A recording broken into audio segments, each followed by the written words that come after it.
Ang misyon sa mga apostoles mao gyud ang pagtukod sa simbahan nga gisugdan ni Kristo niadtong katapusang panihapon niya.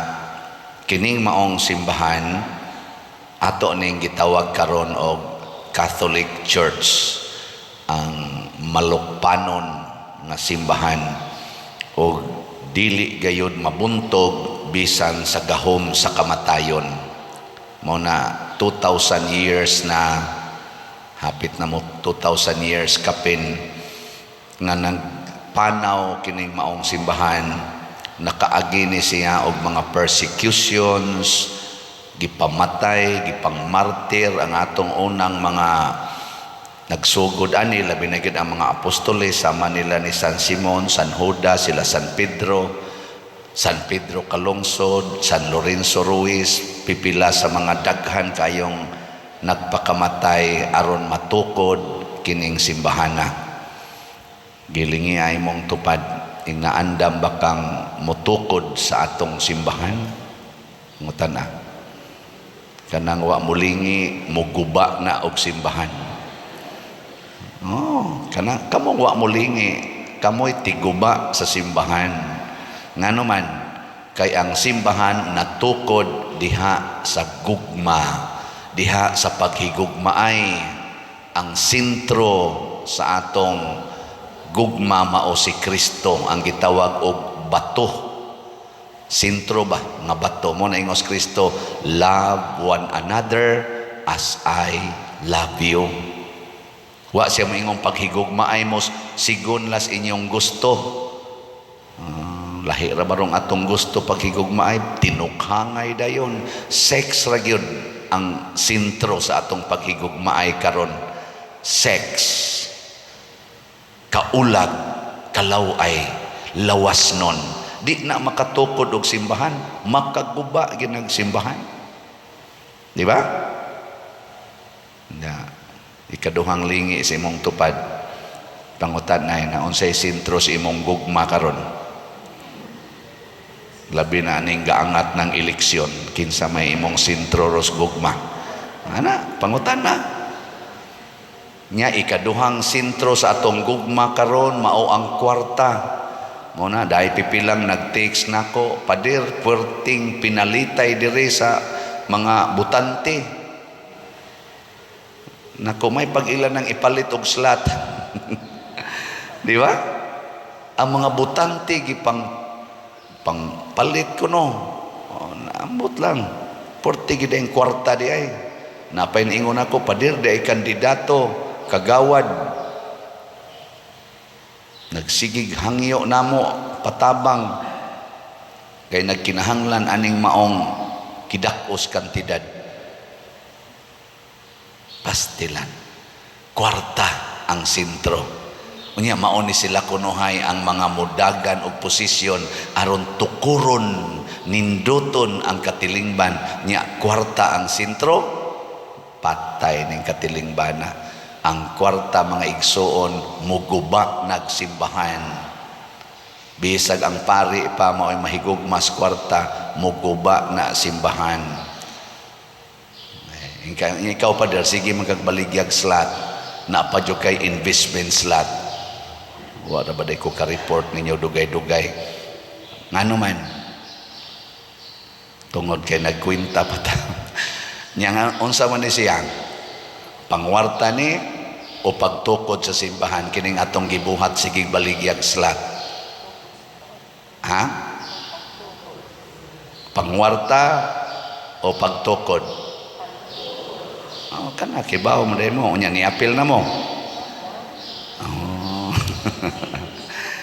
Ang gugmas kwarta pasabot ba imong tigumon ang kwarta para sa imong kaugalingon, para sa imong personal nga security o comfort. Maunay gugmas kwarta. Pero kung imong tigumon ang kwarta aron imong itabang sa katilingban sama sa simbahan in general, nya wa jud kay huna-huna nga magtigom ka para sa imong kaugalingon, maunay gitawag og gugma nga Dios non, dili gugmas kwarta. Na siya. Kita ra ba ang atong framework tigom gyud para sa kaugalingon, papaeskwela sa mga anak, trabaho gyud maayo, tigom gyud para sa kaugalingon. Hastas pagtabang sa mga kabos, butangan pag-interes ang gipahuwaman. Ako kapila na ko kadawat din higsuwat, nagpatabang og bayad sa iyang gihuwaman sa 5-6. Nako, naunsa naman di ko mutabang ani nganong mutabang man ko ani nga wa man magsugo ang Ginoo, pangutang kamo, pangayo man. Nya mao sa ni akong gitudlo, ako naman pabayaron no silang utang. Mupay wa ta magtudlo ana dinhi, kita pag pabayaron. Ngano man kay kada manggong nagpautang, nagnegosyo na sa problema in town nga financial sa iyang isig katao. Mupay na problema financial, negosyohon pagyud, pagkadoble nga pagdagmal. Duol-duol ra nas gubat nga akong ninduton ang katilingban, pinaagi gubaton usa ni nako aron mo nindot ning among katilingban. Unsa man na usa ka dakong binuang aron makabot ang kalinaw, magpinatyanay ta. Wa gyud kugma ba? No?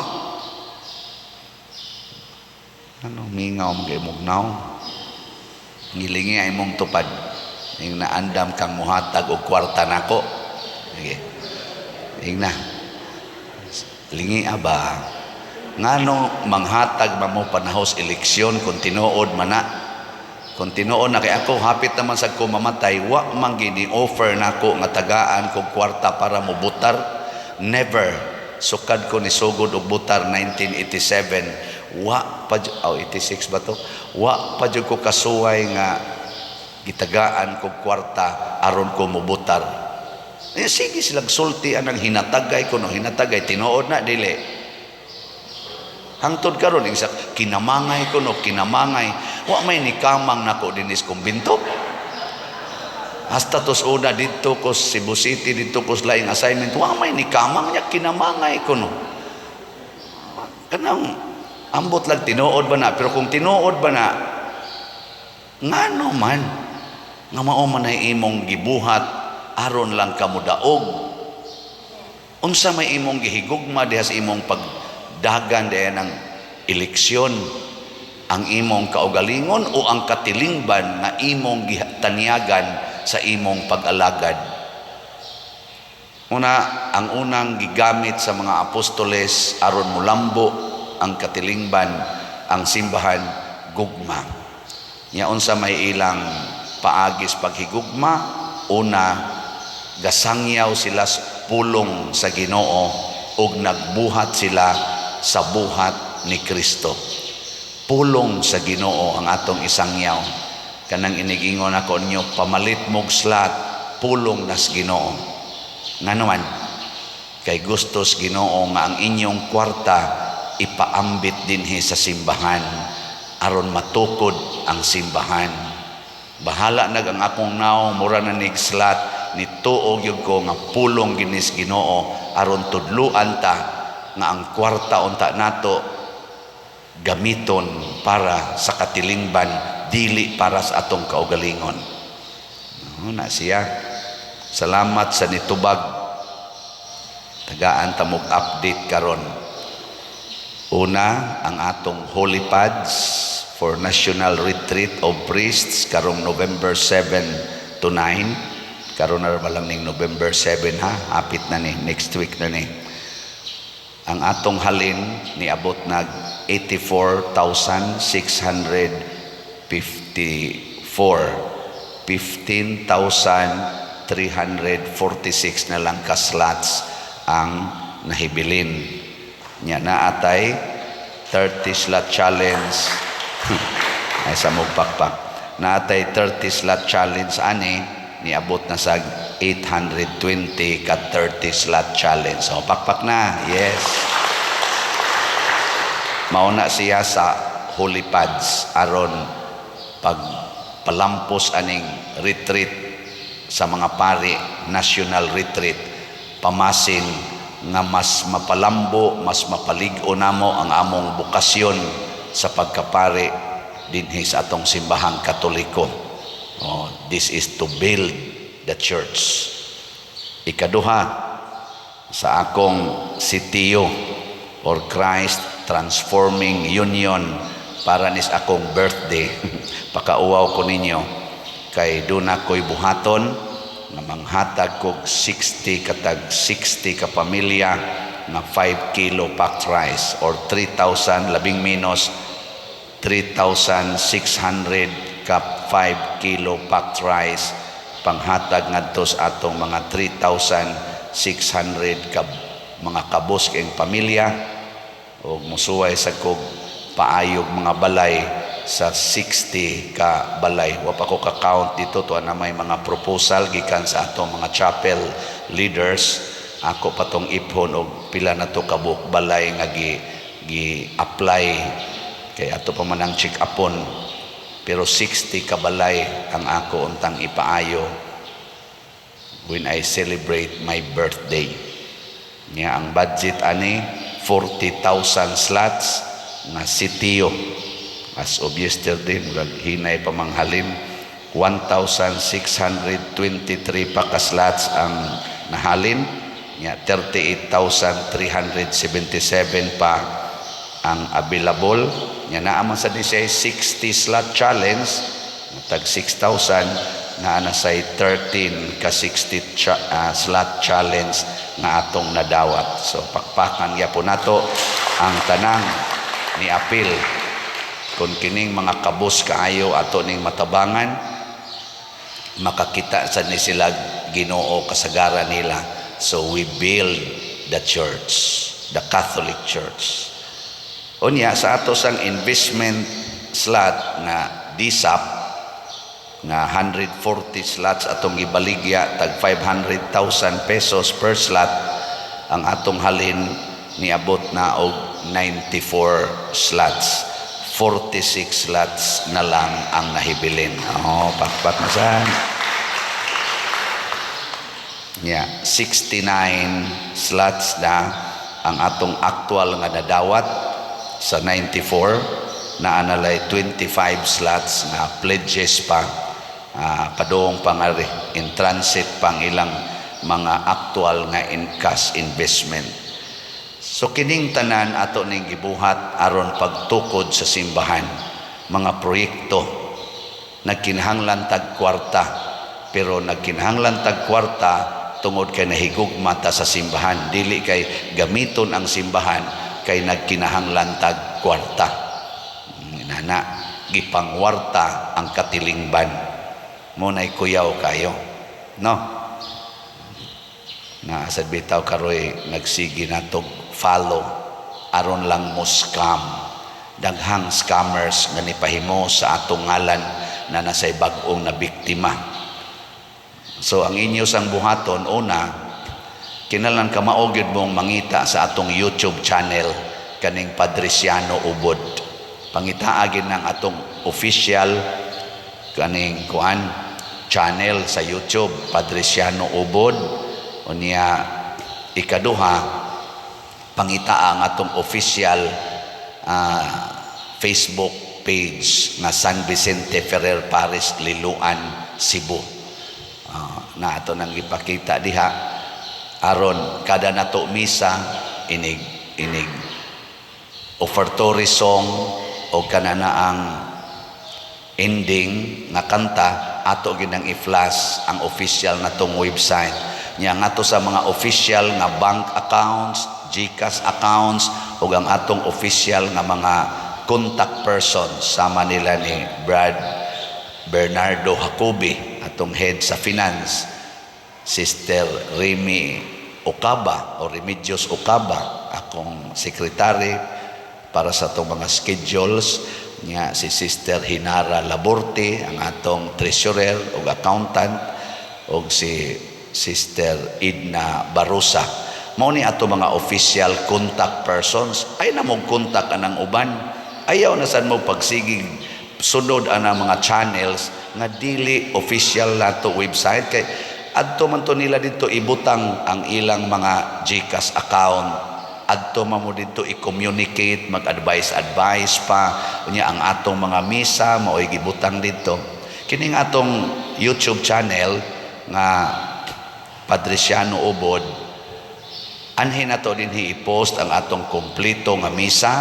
Tulogin ni siya ka klase, kompleto nga misa for the day, every day. Unya na asay homily only, kanang homily ra gyud every day sad na. Nya na asa tay homily with kaning subtitle nga in English.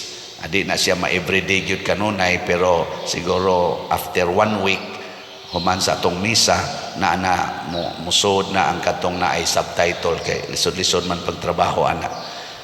Ako lang ning gisulti kay mabiktima man sad intaw ng atong mga generous parishioners, especially online parishioners, aning mga tao nga naning kamot pagpangwarta para lang sa ilang kaugalingon. Maguba ang simbahan, maguba ang katilingban. Sige, katapusan lingi sa imong tupad. Ing na practice ba? Ing na sugod karon higugmaon ti ka labaw sa akong kwarta. Sige na sugod karon higugmaon ti ka labaw sa akong kwarta. Dili kay pangwartahon ti ka. Ana ha, kay og imo na ganing higugmaon ang kwarta labaw sa imong tupad or sa imong silingan, imo na nang pangwartahon.